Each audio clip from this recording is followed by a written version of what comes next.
नमस्कार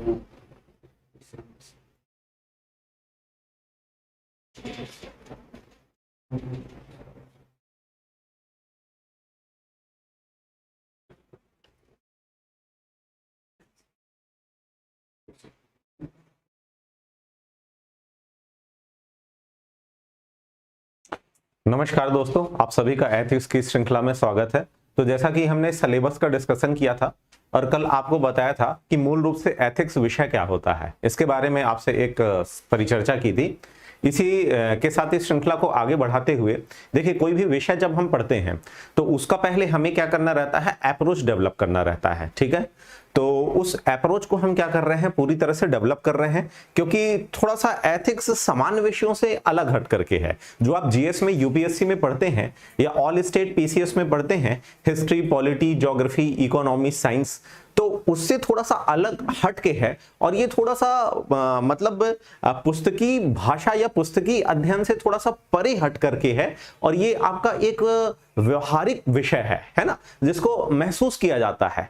और इसको आप जितना अच्छा महसूस करेंगे, जितना अच्छा समझेंगे, जितना अच्छे से जानेंगे, उतनी ही अच्छी आप अपने जीवन में आगे नौकरी कर पाएंगे। ध्यान दीजिएगा, जब आप एक आईएएस ऑफिसर बनते हैं या एक पीसीएस ऑफिसर बनते हैं तो वहां पे एथिक्स विषय आपको सबसे ज्यादा सपोर्ट करता है नौकरी करने के लिए। ठीक है, चलिए तो हम आगे बढ़ते हैं। तो हम एथिक्स के कुछ कॉन्सेप्ट को समझेंगे, क्योंकि अगर मैं अगर डायरेक्ट टॉपिक स्टार्ट कर दूं, एप्टीट्यूड या एटीट्यूड, अभिवृत्ति, मनोवृत्ति, तो एकदम से आपकी पकड़ उसमें मजबूत नहीं हो पाएगी। उसके पहले उसकी कुछ जो मतलब किसी भी विषय विशेष के बेसिक्स होते हैं, जो एक फाउंडेशन होता है उसका, है ना। तो जब तक आप उसके फाउंडेशन को, बेसिक को नहीं समझेंगे, तब तक आगे की अवधारणाओं को आप अच्छे से नहीं समझ पाएंगे। ठीक है, चलिए सभी लोग आ गए हैं, आ जाइए, सभी लोग ज्वाइन कर लीजिए और कमेंट कर दीजिए, शेयर कर दीजिए। आवाज आ रही है प्रॉपर, ऑडियो वीडियो क्लियर है, तो हम शुरू कर रहे हैं। ठीक है, तो कुछ प्रमुख शब्दावली है, बेसिक शब्दावली है, जो एथिक्स के बेस को आपको क्या करेंगी, बनाएंगी, और उसी बेस से आगे चल करके आपको टॉपिक समझने में मतलब आसानी होगी। ठीक है, तो सबसे पहले हम देखते हैं आज का जो हमारा स्पेशल लेक्चर है। ठीक है, तो उसकी हम बात करते हैं यहाँ पे। तो कुछ टर्म्स हैं, उन्हें हम आज क्या है बताइए समझेंगे। ठीक है, उस टर्म्स में सबसे ज्यादा इंपॉर्टेंट, सबसे पहले तो आज हम देखेंगे, जो आपको कल भी बताया था, थोड़ा सा एथिक्स देखेंगे। ठीक है, एथिक्स के बाद फिर हम देखेंगे कि नैतिकता क्या होती है। ठीक है, आप लोग आज से अपने नोट्स भी बनाना शुरू कर देंगे। जो भी मैं यहां पढ़ा रहा हूं, लिखा रहा हूं, उसको सब लोग आप अपने कॉपी में भी नोट डाउन करते जाएंगे। ठीक है, उसके बाद हम जानेंगे कि नैतिकता क्या होती है। ठीक है, एक मिनट रुकिएगा, मैं एक साइड से इसे लिखता हूं जिससे कि पूरा कवर हो जाए। तो एथिक्स, ये सब टर्म्स आपस में जुड़े हुए हैं, और जब तक इनके बारे में आप नहीं जानेंगे तो नहीं समझ पाएंगे। ठीक है,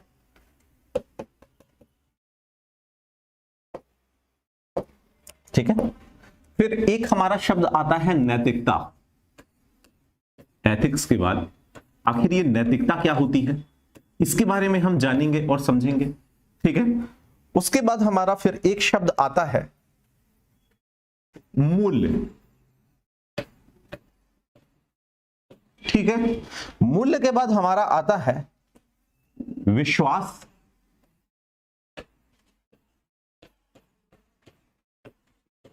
और विश्वास के बाद हमारा आता है नॉर्म्स, या जिसे हम हिंदी में मानक कहते हैं। ठीक है, मानक को इंग्लिश में नॉर्म्स कहते हैं, विश्वास को बिलीफ कहते हैं, मूल्य को हम वैल्यूज कहते हैं, नैतिकता जिसे हम देखेंगे, समझेंगे, और एथिक्स। ठीक है, तो हम इन सभी चीजों को क्या करते हैं, जानते हैं और समझते हैं। ठीक है, तो सबसे पहले जैसा कि मैंने आप लोगों को कल बताया था कि जो एथिक्स है, तो ये क्या करता है बताइए, मानव व्यवहार का अध्ययन करता है, या मानव का कैसा व्यवहार, नैतिक व्यवहार। नैतिक व्यवहार मतलब कि क्या सही है, क्या गलत है, यानी कि जो राइट बिहेवियर होगा, जो आपका सही व्यवहार होगा, वही उसी के बारे में क्या करता है, एथिक्स बताता है आपको। ठीक है, चलिए सभी लोग आ गए हैं, बहुत बहुत धन्यवाद। ठीक है, कमेंट कर देंगे, ऑडियो वीडियो क्लियर है। ठीक है, चलिए तो एथिक्स हो गया हमारा। ठीक है, तो एथिक्स यानी कि अब ये कहां से बनता है या कहां से डेवलप होता है, तो देखिए कोई भी व्यक्ति जन्म से तो सीख के आता नहीं है, जैसे ही वो जन्म लेता है तो जन्म लेने के बाद ही सारी चीजें सीखता है। तो उसी कड़ी में श्रृंखला में हम देखेंगे कि जो एथिक्स है ना, तो ये आपके अंदर कहां से लागू होता है या कहां से अप्लाई होता है। ठीक है, तो ये अप्लाई होता है आपके अंदर जैसे ही आप आते हैं परिवार से। सबसे पहले आप एक परिवार में जन्म लेते हैं, परिवार से बड़ा दायरा आप समाज में जाते हैं। ठीक है, फिर उसके बाद एक समुदाय बहुत बड़े लेवल में। ठीक है, तो परिवार, समाज और समुदाय ये मिलकर के जो एक राइट बिहेवियर डिसाइड करते हैं, या एक अच्छे व्यवहार या एक अच्छा व्यवहार जो नैतिक होगा, जो कि सही होगा, उसकी एक गाइडलाइन बनाते हैं, वही आपका क्या होता है बताइए, एक तरह से एथिक्स होता है। यानी इसमें हम मोरल बिहेवियर का अध्ययन करते हैं, मानव के नैतिक आचरण का अध्ययन करते हैं, है ना। तो एक शब्द में अगर मैं इसे बोलूं, ठीक है, तो ये आपका आता कहां से है बताइए, है तो मोरल बिहेवियर, और आता कहां से है बताइए, आपका परिवार, समाज, समुदाय। ठीक है,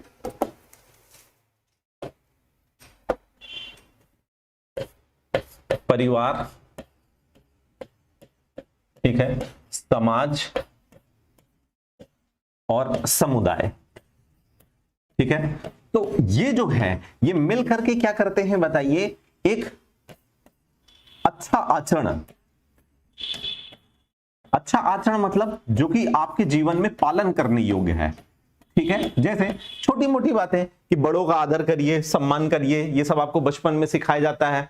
लड़ाई झगड़े नहीं करते हैं, आपस में मिलजुल करके रहते हैं, एक दूसरे से अच्छे से बात करते हैं, एक दूसरे से अच्छा व्यवहार करते हैं, किसी का गलत नहीं करते हैं, हमेशा एक मन में भला करने की भावना रखते हैं। तो ये सारी चीजों के बारे में क्या है, एथिक्स में हम क्या करते हैं बताइए, जानते हैं। यानी कि ये मानव के राइट बिहेवियर को, यानी कि एक नैतिक पक्ष को क्या करता है बताइए, प्रदर्शित करता है। ठीक है, उसके बाद हम आगे बढ़ें तो आखिर ये नैतिकता क्या होती है। ठीक है, तो ये जो नैतिकता होती है, जैसे कई बार आपने लोगों को बोलते हुए सुना होगा कि क्या ये तुम्हारे अंदर की नैतिकता यही है।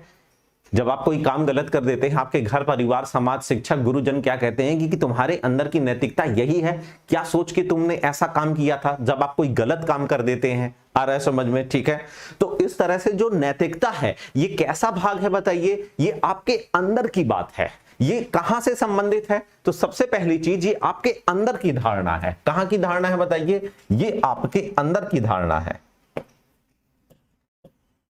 ठीक है, ये आपके अंदर की धारणा है।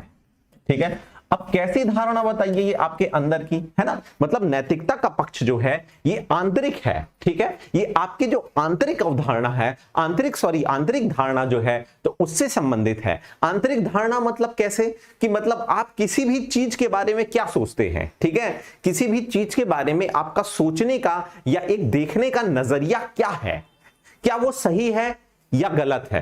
होना कैसा चाहिए बताइए, वो सही होना चाहिए, है ना। कहते हैं ना, कई बार आप जीवन में कई ऐसे फैसले ले लेते हैं या कई ऐसी चीजें कर देते हैं, और वो उसका फैसला और निर्णय आप कहां से लेते हैं, अपनी नैतिकता से लेते हैं। और नैतिकता आपको सामान्यतः कैसा करने के लिए प्रेरित करती है, एक सही चीज करने के लिए प्रेरित करती है, ये आपके अंदर से। यानी किसी भी चीज के बारे में आपकी सोच कैसी है, आ रहा है समझ में। आपकी सोच यानी आंतरिक जो सोच है वो हो गई, आ रहा है समझ में। आपके उसके बारे में जो विचार हैं ये हो गए। ठीक है, सामान्य रूप से देखा जाए तो ये सही होना चाहिए, है ना। हर व्यक्ति की एक मतलब वो सीखता है ये नैतिकता। कहां से सीखता है, जैसे अभी आपने कोविड में लॉकडाउन के समय में देखा, क्या देखा, रामायण देखा, महाभारत देखा। तो ये जो हमारे महाकाव्य हैं ये बच्चों को कक्षा चौथी पांचवी में भी पढ़ाए जाते थे नीति शास्त्र के विषय के रूप में। ये क्यों पढ़ाए जाते थे, ये इसलिए पढ़ाए जाते थे ताकि आप नैतिकता के गुण को सीखें। जैसे उदाहरण के लिए आप देखें कि एक अच्छी नैतिकता क्या होती है, तो एक अच्छी नैतिकता आपने रामायण में राम के चरित्र में देखा है। राम वहां पे आपको बताते हैं जीवन से लेकर के मृत्यु तक के आपके जीवन जीने की नैतिकता को राम ने अपने क्या है चरित्र में चरितार्थ किया है। जैसे जब वो पैदा होते हैं तो बताते हैं कि क्या क्या काम होता है। सबसे पहले गुरुकुल में जाइए, शिक्षा दीक्षा प्राप्त करिए, उसके बाद वापस आइए, फिर वापस आने पर उनके पिताजी उन्हें वनगमन का, चूंकि वो उसका प्रॉमिस कर चुके होते हैं अपनी रानी से, तो उसका आदेश देते हैं। राम चाहते तो ना जाते, लेकिन राम क्यों गए, क्योंकि ये राम के अंदर की नैतिकता थी और उन्होंने इसके माध्यम से पूरे समाज, परिवार, राष्ट्र और देश को एक संदेश दिया क्या संदेश दिया कि माता पिता का किसी भी परिस्थिति में हमें क्या करना चाहिए, पालन करना चाहिए। आ रहा है समझ में? पूरा उन्होंने एक भाई के साथ कैसा बिहेव करना चाहिए, एक पत्नी को कैसे रखना चाहिए, या धर्म के लिए क्या करना चाहिए, समाज के लिए क्या करना चाहिए, ये हमें उस पूरे कैरेक्टर राम जी के अंदर दिखती है। इसी प्रकार आप महाभारत देखते हैं तो महाभारत में भी देखते हैं तो कहीं ना कहीं सही चीज को स्थापित करने के लिए होता है। कुछ चीजें आपको दिखती हैं गलत, लेकिन वो समाज में एक सही मतलब व्यवस्था को स्थापित करने के लिए ऐसा हुआ था। तो इन सब चीजों से आप सीखते हैं। तो हर व्यक्ति के अंदर की नैतिकता होती है, वो कैसे डेवलप होती है, वो उसकी सोच से डेवलप होती है, उसके विचार से डेवलप होती है, आसपास के परिवेश से डेवलप होती है। ये सारी जो चीजें हैं, यानी कि वो उसकी नैतिकता आसपास के परिवेश से डेवलप होती है। ठीक है, परिवेश जहां पे वो रहता है, जिस परिवार में रहता है, जिस समाज में रहता है, जिस समुदाय में रहता है, वहां जो चीजें देखता है, जो घटना देखता है, उसी से वो क्या करता है, नैतिकता को डेवलप करता है। इस प्रकार से यह आपका आंतरिक तत्व है, आपके अंदर की धारणा, किसी भी चीज के बारे में आपका सोच विचार जो कि उस परिवेश से निर्मित होती है, सामान्यतः ये आपको राइट डायरेक्शन देती है। लेकिन कई बार ऐसा होता है जब आपके जीवन में आप ऐसे फैसले में मतलब फंस जाते हैं, ऐसी नैतिक दुविधा में फंस जाते हैं कि आपको लगता है मैं ये चयन करूंगा तो ये भी गलत है, ये चयन करूंगा तो ये भी गलत है। तो इस स्थिति में आप क्या करते हैं, आपके अंदर की नैतिकता, अंदर की आवाज, आपकी अंदर की जो नैतिकता है वहां से पूछते हैं। तो वहां से आपको जो एक गाइड आता है, आपकी जो नैतिकता कहती है हमें, अगर आप सही में पूछेंगे, सच्चे मन से पूछेंगे, तो आवाज ही आएगी कि ऑप्शन तो दोनों गलत हैं और हमें दोनों में से ही किसी को चूज करना है। तो उसको चूज करना है जिसमें समाज का, देश का, लोगों का कम से कम नुकसान हो। आ रहा है समझ में? तो इस प्रकार से ये नैतिकता होती है। अब इन दोनों में आपस में संबंध क्या है, रिलेशन क्या है, एथिक्स में और नैतिकता में? तो देखिए, जो एथिक्स होता है, आ रहा है समझ में, वो क्या है कि एथिक्स और नैतिकता, जो नैतिकता है तो वो जरूरी नहीं है, नैतिकता जो है तो वो जरूरी नहीं है कि हर बार क्या हो, सही हो, लेकिन एथिक्स हमेशा सही होगा, क्योंकि ये समाज, परिवार और समुदाय के मतलब एक उससे बना हुआ है। तो ऐसा एक सामान्य से मतलब इन दोनों में अगर हम रिलेशन की बात करें तो जरूरी नहीं है जो चीजें एथिक्स होंगी वही नैतिकता होंगी। ध्यान से समझिएगा, यूपीएससी में ये प्रश्न भी आया था इन दोनों के रिलेशन के बीच में। जरूरी नहीं है जो चीजें एथिक्स हो तो वो ही क्या हो, नैतिकता हो, या जो चीजें नैतिकता हो वही एथिक्स हो। क्योंकि देखिए, समाज में कई ऐसी परंपराएं, मान्यताएं और अवधारणाएं बना दी जाती हैं जो कि समय के साथ क्या हो जाती हैं, गलत हो जाती हैं। जैसे आपने सुना होगा सती प्रथा। तो देखिए, यहां पे बात एथिक्स की हो रही है, जो कि परिवार, समाज और समुदाय जो एक अच्छा आचरण करने के लिए जो आपको क्या बनाता है, एक नियम बनाता है, एक रूल बनाता है। जरूरी नहीं है कि वो हमेशा नैतिक हो। क्यों? जैसे सती प्रथा। तो सती प्रथा जब आया था तो वो उस समय आया था कि जब बोला गया था कि जब अगर कोई पत्नी अपने पति को ही सब कुछ मान लेती है, अपना पूर्ण उसे मान लेती है, और जब उसका पति चला जाए, इस धरती से चला जाए, तो ऐसा माना जाता है कि ये रिलेशन 7 जन्म का होता है, जन्मों जन्मों का होता है। तो ऐसी स्थिति में उसके बिना वो नहीं रह पाती है, उस विरह, उस पीड़ा, उस संवेदना उसको नहीं सह पाती है। ऐसी स्थिति में वो क्या हो जाती थी, सती हो जाती थी। ये स्वैच्छिक होती थी, ये स्वैच्छिक होती थी, उसकी इच्छा के आधार पे होती थी। ठीक है, लेकिन आगे चल करके समाज ने इसे एक नियम के रूप में स्थापित कर दिया। लेकिन क्या वो नैतिकता के हिसाब से सही है? तो नहीं सही है, क्योंकि हर किसी की स्वेच्छा नहीं होगी कि वो अपने पति के मरने के बाद वो भी क्या है, सती हो जाए या चिता में उसके साथ जल जाए। हो सकता है वो आगे और जीना चाहती हो, इस समाज के लिए कुछ करना चाहती हो, मानव जीवन के उद्देश्य को पूरा करना चाहती हो। तो जरूरी नहीं है कि समाज के नियम को वो क्या करे, फॉलो करे। इसीलिए समय आगे आने पर सती प्रथा का भारत में क्या किया, निषेध किया गया। जो आपके प्रमुख विचारक हैं राजा राम मोहन राय, उनके द्वारा यह कदम क्या है, उठाया गया। तो जरूरी नहीं है परिवार, समाज, समुदाय के हिसाब से जो रूल बनाए जाएं, जो कि एथिक्स बनाए जाएं, तो वो क्या हो बताइए, पूरी तरह से नैतिक हो। समय के साथ मैं बता रहा हूं बार बार, चीजें, गलत चीजें सही हो जाती हैं, सही चीजें गलत हो जाती हैं। इसीलिए कहा जाता है सही और गलत का पैमाना निश्चित नहीं होता है, वह समय के साथ निरंतर बदलता रहता है। अब देखिए, अब नैतिकता यानी आपके अंदर का एक जो बिहेवियर है, आपके व्यक्तिगत, यानी यहां पे बात व्यक्तिगत हो रही है, अंदर का जो बिहेवियर है, जरूरी नहीं है वो हर बार सही हो।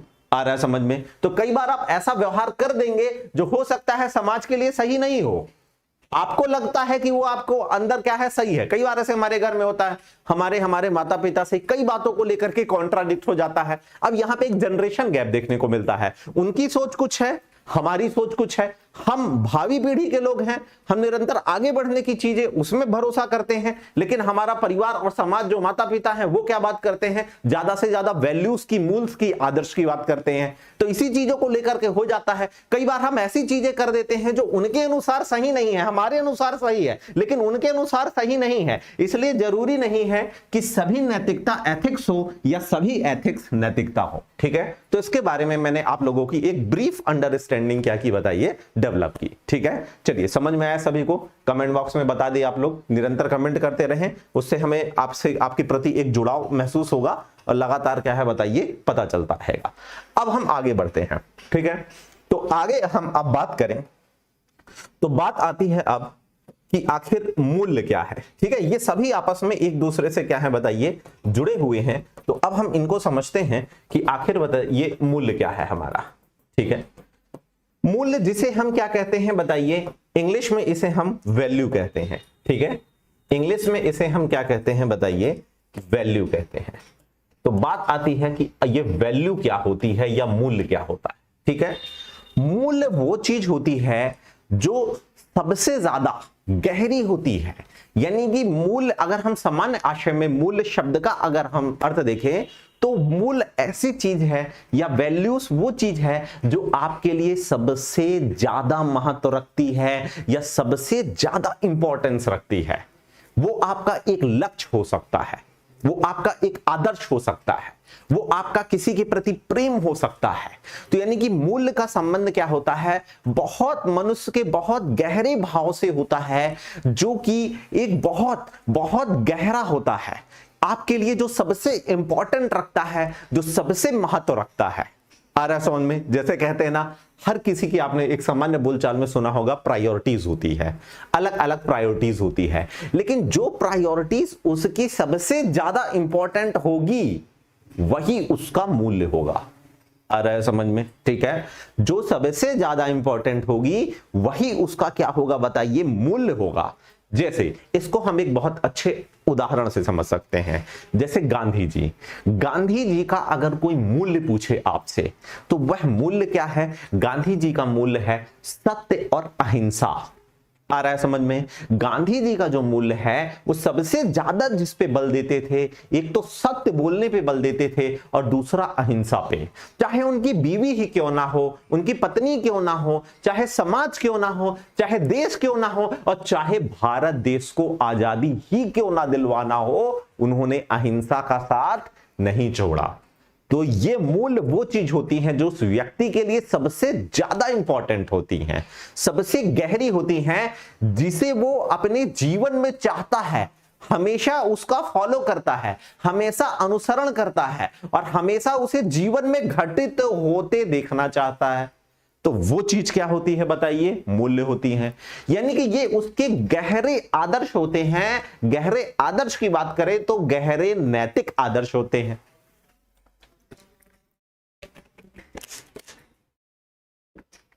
मतलब ठीक है क्या? हाँ, क्या कमेंट? मूल्य चीज होती है, वाह बहुत बढ़िया। चलिए तो समझ में आया, यानी कि मूल्य वो चीज होती है जो सबसे ज्यादा इंपॉर्टेंट होती है। यानी हम एक सामान्य शब्दों में मूल्य बदलें तो जो आपके लिए सबसे ज्यादा महत्व रखती है, जो सबसे ज्यादा महत्व की चीज होती है, वही क्या होता है बताइए? मूल्य होता है। आ रहा है समझ में? है ना? और ये किससे जुड़ी होती है? ये जुड़ी होती है गहरे नैतिक आदर्शों से जुड़ी होती है। ठीक है, गहरे नैतिक आदर्श। जैसे गांधी जी का गहरा नैतिक आदर्श क्या था बताइए? सत्य और अहिंसा था, कि हमेशा क्या बोलना है? सत्य बोलना है पहली चीज, और दूसरा अहिंसा, अहिंसा यानी कि हिंसा नहीं करना है, किसी भी परिस्थिति में हमें हिंसा नहीं करना है। आ रहा है समझ में? आपके भी जीवन में कुछ मूल्य होंगे, कुछ वैल्यूज होंगी जिन्हें आप सबसे ज्यादा मानते हैं, जिन्हें आप अपने जीवन में घटित होते देखना चाहते हैं, वही क्या होते हैं बताइए? मूल्य होते हैं। अब देखो समझो, तो मूल्य सभी को क्लियर है? कमेंट बॉक्स में बता दें आप लोग। मूल्य, सारी चीजें क्लियर हुई आपको, बताते जाएं। अब देखिए, अब बात आता है, चलिए बहुत बढ़िया, क्लियर है। हाँ, अब बात आती है कि ये जो मूल्य है, ठीक है, ये कैसे होते हैं, हमेशा सकारात्मक होते हैं या नकारात्मक भी होते हैं, ठीक है, तो हम समझते हैं। तो देखो, जो मूल्य होता है ना, जो मूल्य होता है वो पॉजिटिव भी हो सकता है और निगेटिव भी हो सकता है। मैंने बताया ना, समय के साथ सही गलत और गलत क्या हो जाता है, सही हो जाता है। ये सारी चीजें डिपेंड करती हैं उस समय, परिस्थिति और देश काल के अनुसार। जैसे हम एक सामान्य सा उदाहरण देखें, ठीक है, तो यहां मूल्य में हम एक अच्छा उदाहरण पेश करते हैं, ठीक है, कि जैसे बड़ों का आदर करना चाहिए, बड़ों का हमेशा आदर करना चाहिए और ये मूल्य आपका होना चाहिए। और ये जब मूल्य आपके अंदर आ जाता है, जैसे हमने देखा है बहुत सारे लोग बड़ों का बहुत सम्मान आदर करते हैं, बुजुर्गों का, और इस मूल्य को वो अभिव्यक्त करना चाहते हैं। तो अभिव्यक्त करने के लिए समय समय पर जहां भी बड़े जन दिखते हैं तो उनका जाकर के चरण स्पर्श कर लेते हैं या हाथ जोड़ लेते हैं। इससे हमें पता चलता है कि उनके अंदर एक बड़ों का सम्मान करने का क्या है, बताइए, मूल्य है ना। ये एक कैसी वैल्यू हो गई, सामान्य वैल्यू हो गई। अब हर किसी के जीवन में कुछ अलग वैल्यू हुई होती है, कुछ अलग मतलब जो है तो स्पेशल वैल्यू होती है, गहरी वैल्यू होती है, तो कॉमन वैल्यू हो गई जो उस व्यक्ति के व्यक्तित्व का निर्माण कर देती है या उसकी पर्सनालिटी को क्या कर देती है, बताइए, पूरी तरह से डेवलप कर देती है ना। तो जैसे हम देखें तो एक आपके आते हैं गांधी, ठीक है, और एक क्या है, बताइए, बोस। अब देखिए, इन दोनों के जीवन की अलग अलग वैल्यू थे, इन दोनों के जीवन की अलग अलग वैल्यू थे। गांधी जी की हम अगर वैल्यू की बात करें तो उनकी वैल्यू क्या थी, बताइए, सत्य थी, और सत्य के साथ साथ क्या थी, बताइए, अहिंसा थी। और उन्होंने कहा था कि मैं भारत देश को किसी भी कीमत से आजादी, सत्य और अहिंसा ये नामक दो रूपी हथियार से दिलाऊंगा। किसी भी कंडीशन में मैं अहिंसा नहीं करूंगा, ना मन से, ना वचन से, ना कर्म से, ना वाणी से, क्योंकि ऐसा करना क्या होता है, पाप होता है। यही मेरे मूल्य हैं, यही मेरे आदर्श हैं। और यही आगे चल करके किसी के जो गहरे मूल्य होते हैं, जो बहुत गहरे होते हैं, वही मूल्य उसके व्यक्तित्व का निर्माण कर देते हैं। और यही मूल्य गांधी जी के व्यक्तित्व का क्या है, बताइए, निर्माण कर दिए। और यही जो व्यक्तित्व है, आज आप गांधी जी को जब भी याद करते हैं या पूरी दुनिया, पूरा देश जब याद करता है तो गांधी जी के साथ डायरेक्ट उनके मूल्य जुड़ जाते हैं, और वो मूल्य होता है सत्य और अहिंसा। यानी सत्य और अहिंसा की याद जब जब बात आती है तब तक कहीं ना कहीं लोग गांधी को याद करते हैं, क्योंकि गांधी ने इन मूल्यों को अपने जीवन में बहुत कड़े और कठोरता से इनका पालन किया था। उसी तरह हम बोस की अगर बात करें, बोस के जीवन की वैल्यूज की बात करें, जैसे आपके जीवन के भी कुछ वैल्यूज होंगे, ऐसे बोस के जीवन के वैल्यू क्या थे, वो भारत को आजादी दिलाना चाहते थे। लेकिन आजादी कैसे दिलाना चाहते थे, मतलब वो बोलते थे शाम दाम दंड भेद, कैसे भी हमें आजादी दिलाना है, ठीक है। अब क्यों दिलाना है, तो उन्होंने बोला हम हिंसा करके भी, हमें अगर हिंसा करके भी आजादी मिलती है तो हम बिल्कुल लेंगे और हम उसके लिए बिल्कुल हिंसा करेंगे। अब देखिए, एक व्यक्ति अहिंसा को मान रहा है तो उसका व्यक्तित्व महान बन रहा है, लेकिन दूसरा व्यक्ति हिंसा को मान रहा है फिर भी उसका क्या है, व्यक्तित्व बहुत महान बन रहा है, और उसका व्यक्तित्व आज क्या है, सबसे ज्यादा चरमोत्कर्ष में है। तो कहीं ना कहीं आप देखेंगे तो गांधी के हिसाब से बोस की जो मूल्य है, जैसे गांधी बोस में आप मॉडर्न इंडिया में पढ़ते हैं कि बहुत लड़ाई है, गांधी बोलते हैं कि बोस सही नहीं है, बोस बोलते हैं गांधी सही नहीं। इनकी व्यक्तिगत कोई लड़ाई नहीं थी, इनके मूल्यों में क्या है, बताइए, कॉन्ट्राडिक्ट था, इनके मूल्यों में कॉन्फ्लिक्ट था, इनके मूल्यों में द्वंद्व था। और वो द्वंद्व आपको यहां पे ये दिखाई देता है कि इससे आजादी प्राप्त करने की बात करते हैं, इनके ये हथियार हैं, और बोस कहते हैं हिंसा से कि तुम मुझे खून दो और मैं तुम्हें आजादी दूंगा, ठीक है। ऐसा कौन कहते हैं, बोस कहते हैं। तो अब बोस ऐसा क्यों कह रहे हैं, क्योंकि बोल रहे हैं कि देखो हमारे साथ पहले ही ब्रिटिशर्स गलत कर रहे हैं, अन्याय कर रहे हैं, तो हम उसे क्यों सहें, क्योंकि अन्याय करने से भी ज्यादा अन्याय सहना उससे बड़ा पाप होता है। तो जब वो ऑलरेडी हमारे यहां अन्याय कर रहे हैं तो हम उन्हें येन केन प्रकारेण किसी भी तरह से भारत से मतलब अलग कर देंगे। उसके लिए अगर हमें हथियार भी उठाना पड़ेगा तो हम उठाएंगे। और ये मॉडर्न जमाने के थे और ये गहरे आदर्शों को लेकर के चलने वाले थे, तो दोनों का तरीका सही था। लेकिन एक सामान्य रूप से अगर कोई स्टडी करे तो बोलेगा कि गांधी के मूल्य क्या थे, पॉजिटिव थे, और बोस के मूल्य क्या थे, निगेटिव थे, जबकि ऐसा नहीं है। आ रहा है समझ में, है ना। समय के साथ चीजें बदल जाती हैं, ठीक है, क्लियर है। तो इस तरह से ये इनके जीवन की वैल्यू हो गई, ये इनके जीवन की वैल्यू। तो जो मूल्य होते हैं वो समय, परिस्थिति, देश काल के हिसाब से पॉजिटिव भी हो सकते हैं और निगेटिव भी हो सकते हैं, ठीक है, क्लियर है। तो ये समझ में आया आप लोगों को मूल्य पूरी तरह से एग्जाम्पल के साथ? कमेंट बॉक्स में बता दें, ठीक है। चलिए अब हम आगे बढ़ते हैं, विश्वास और मानक, ठीक है। मैं यहां बीच में लिख देता हूं ताकि आप लोगों को स्पष्ट दिखाई दे, ठीक है। इसको क्लियर ही कर देते हैं। अब बात आती है, देखिए, विश्वास की, कि विश्वास क्या होता है, ठीक है। कमेंट कर दिए, हाँ जी सर, थैंक यू। विश्वास है ना, जिसे इंग्लिश में हम क्या करते हैं, बिलीव, ठीक है। और एक होता है आपका दूसरा नॉर्म्स या मानक, ठीक है, इसे हम इंग्लिश में कहते हैं नॉर्म्स, ठीक है। तो अब समझिएगा, ठीक है। तो बिलीफ क्या होता है, आपने नॉर्मली लोगों को सुना होगा, ये उसका बिलीफ सिस्टम है। क्या है बताइए, ये उसका बिलीफ सिस्टम है। तो विश्वास क्या होता है समझिए, ठीक है। विश्वास को अगर मैं एक शब्द में डिफाइन करूं तो ये होता है किसी भी चीज के बारे में आपकी एक जो निश्चित धारणा होती है, ध्यान दीजिएगा, शब्द पे गौर करिएगा, निश्चित धारणा, ठीक है।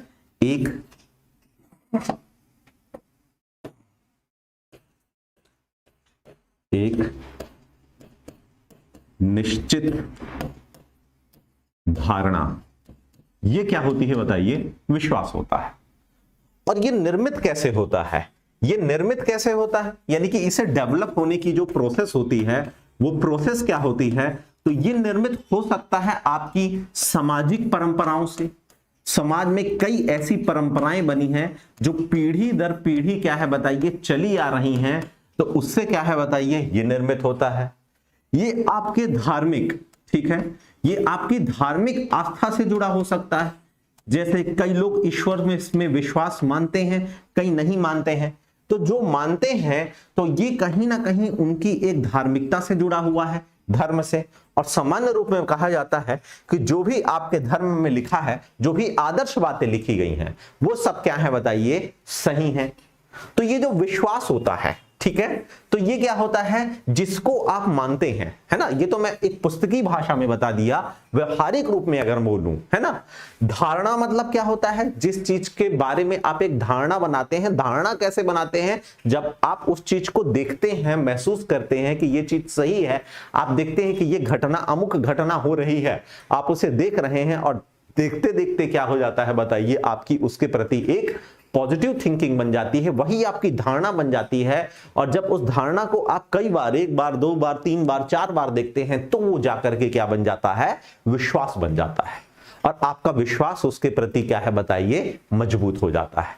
यानी किसी भी चीज के बारे में एक निश्चित धारणा जो होती है, या जिसे आप मानते हैं, और वो क्या हो सकती है, वो कोई सामाजिक परंपराएं हो सकती हैं, वो धार्मिक आस्था से जुड़ा विषय हो सकता है। इन सब चीजों से मिल करके वो क्या होती हैं बताइए, निर्मित होती हैं।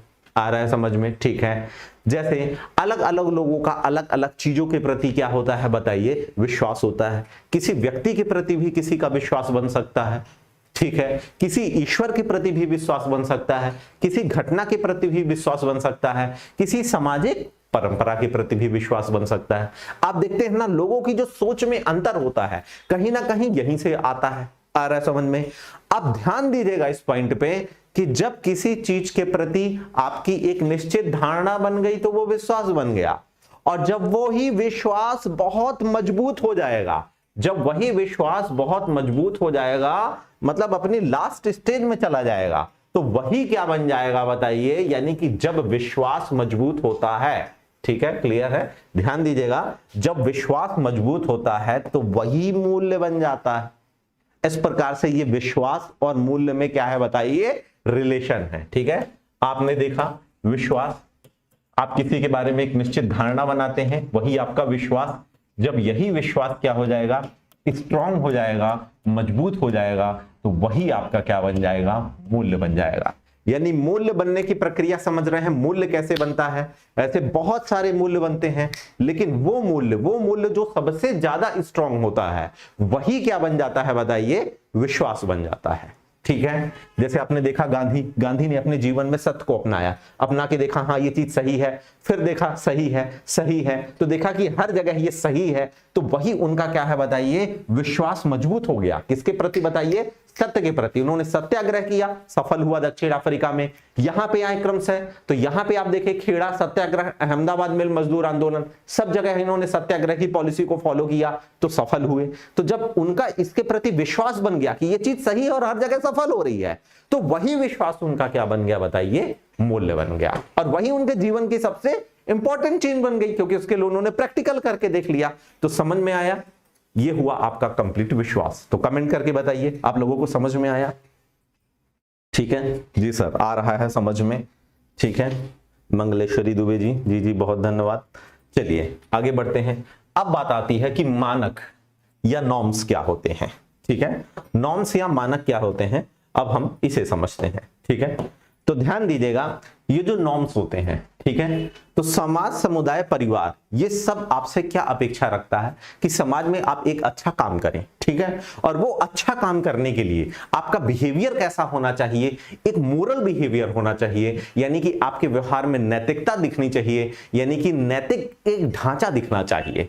आ रहा है समझ में, यानी कि आप जो है तो सारी चीजें क्या करें बताइए, सही करें। यानी कि यहां पे आपसे नॉर्म्स में ये चीज अपेक्षा रखी जाती है। मानक वो होते हैं जो आपको काम को सही तरीके से या सही करने के लिए गाइडेंस देता है, दिशा निर्देश देता है।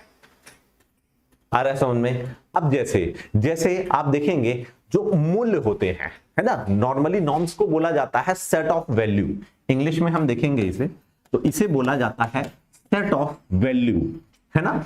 या हम हिंदी में इसे देखें तो जो मूल्य है, ठीक है, मूल्यों की अभिव्यक्ति, मूल्यों की अभिव्यक्ति, तो जो मूल्यों की अभिव्यक्ति होती है, ठीक है, यहां दिख नहीं रहा है, मैं नीचे लिख देता हूं, यानी कि जो मूल्यों की अभिव्यक्ति होती है वही क्या होते हैं बताइए, आपके नॉर्म्स होते हैं या मानक होते हैं। अब इस चीज को समझिए, मूल्य कैसे बना, देखो बेसिक कॉन्सेप्ट समझो।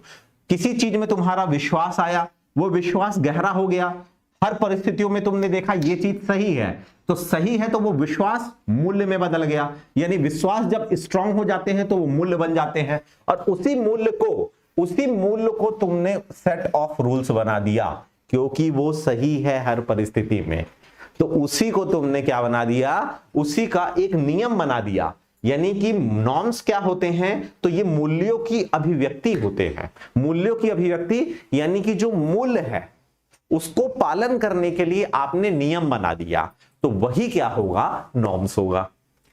तो इस प्रकार से जैसे कि आप देखते हैं कि ट्रैफिक नियम का पालन सबको करना चाहिए, एक सामान्य सी बात है, लेकिन समय के साथ लोग ये नहीं कर रहे थे, तो इसी के लिए ट्रैफिक रूल्स बना दिया गया। अब जो ट्रैफिक रूल्स हैं वो कैसे हैं बताइए, पूरी तरह से मूल्य पर आधारित हैं कि आपको व्यवस्थित इस रोड में आप चलना है तो आपको हमेशा दाएं तरफ से चलना है, ओवरटेक करना है तो यहां से करना है, तो हमेशा ये चीजें क्या है बताइए, एक सही है। यानी कि ये जो मूल्य है आपके, अब इसी मूल्य का लोग फॉलो नहीं कर रहे थे तो उसके लिए ट्रैफिक रूल्स बना दिया गया, ये इसका एग्जाम्पल है। आ रहा है समझ में। तो इस तरह से जो मूल्य होते हैं उन्हीं की आप अभिव्यक्ति कर दिए, या मूल्यों का जो आपके वैल्यूज हैं उनका आपने क्या कर दिया, एक सेट बना दिया। यानी कि set of value is norms, यानी कि मूल्यों की अभिव्यक्ति ही क्या होती है आपकी बताइए, नॉर्म्स यानी कि मानक होते हैं।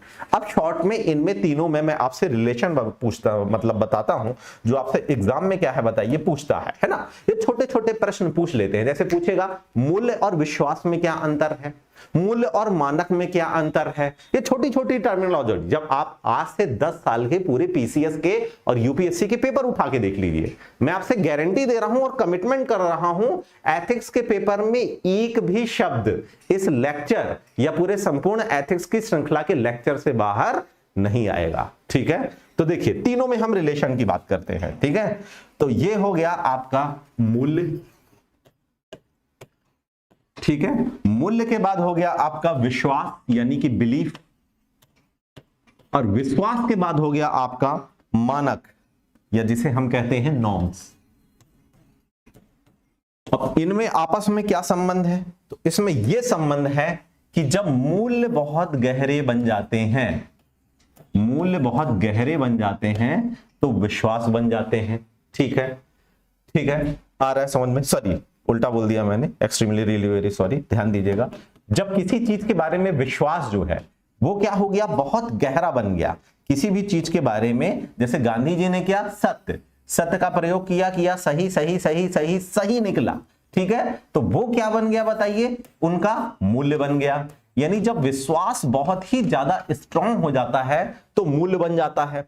अब हमें पता चला कि सत्य का उन्होंने प्रयोग किया, सही सही सही सही जा रहा है, सही जा रहा है, सही चला गया, तो मूल्य बन गया।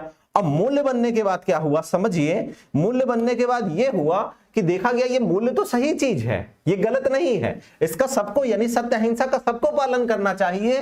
तो उसी को उन्होंने क्या बना दिया, मानक यानी कि सेट ऑफ रूल्स, यानी कि उसको नियमबद्ध तरीके से लिख दिया कि हर परिस्थिति में आपको सही बोलना चाहिए, सत्य का साथ देना चाहिए, सत्यनिष्ठा और ईमानदारी आपके जीवन के महत्वपूर्ण गुण होना चाहिए। आ रहा समझ में? तो ये रिलेशन इन तीनों में क्या है बताइए, आपस में है। ठीक है, तो चलिए ये थे इनमें क्या है बताइए, आपस में संबंध। तो आज की क्लास हम यहीं तक करेंगे क्योंकि आपको एक बेसिक से लेकर के चल रहे हैं, तो इन सब चीजों को आप मतलब सम्मिलित करिए। कल से हमारी बहुत डिटेल में क्लास रहेगी, बढ़िया, आप लोग अच्छे से आराम से पानी वगैरह सब लेके बैठिएगा। ठीक है, चलिए, तो बहुत बहुत धन्यवाद। आज की श्रृंखला हम यहीं पे खत्म करते हैं। धन्यवाद।